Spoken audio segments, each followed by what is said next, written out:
Maldives seenneerra. Sadarkaa galaanarraa gadi meetira 16 irratti kan argamu. Kutaan hoteela sadarkaa lamaa gubbaa hanga jalaatti ilaalcha gaarii fi hawwataa qabu. Eeyyen kan hin jechaa jiru waa'ee mana kanaati. Muraakaa jedhama. Hoteela kana keessatti bashannanuuf biiftuu takka irratti horiin hangam akka baasii ta'u. Ijaarsa hoteela kanaatiif ammoo baasiin doolaara hangamii akka fixe viidiyoo kana keessatti dhiyeessaa hanga xumuraatti na faana turaa.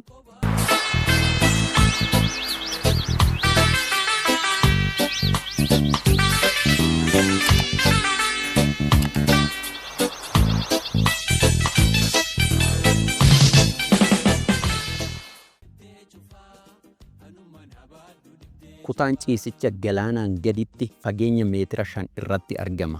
Viillaan ijaaraman martinuu qaama galaanaa irratti yoo ta'u, qaamni walakkaan garaa galaanaa, qaamni walakkaan ammoo galaanaan gara olitti hojjetaman. Kutaan galaanaa olitti hojjetame gorduuba saaloonii kutaa bilcheessi nyaataa fi dhiqannaati. Kana malees haroon namtolchee iddoo bishaan daakkii faayamee tolfamee mooraa kana keessatti argama.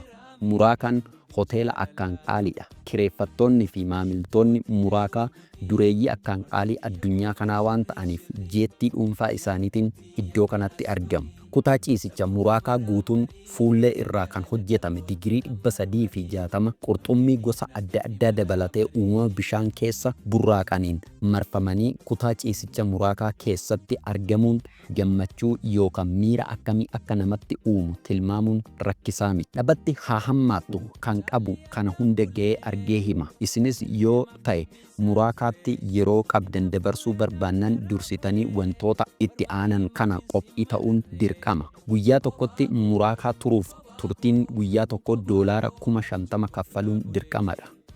Turtiin gadi aanaan Muraakaa keessatti taasifamu ammoo guyyaa 4 kan ta'u yoo ta'u, kanaafuu doolaara 200,000 qopheessuun hojii jalqabaa maamiltoota Muraakaa ta'a. Akkanaas deebinee qarshii Itoophiyaatti yeroo sharafame naannoo miliyoona 28 kan ta'udha. Ani gabaasa kiyya keessatti waan kamuu jechuu yoon baadhellee kabajaa fi ulfinni kan injiinaroota jaarraa keenyaati jechuun ala wanta biraa hin qabu. Chaanaalii kanaaf haaraa yoo taatan subscribe gochuun imala odeeffannoo keenyatti dabalamaa. Waan na hordoftaniif galatooma.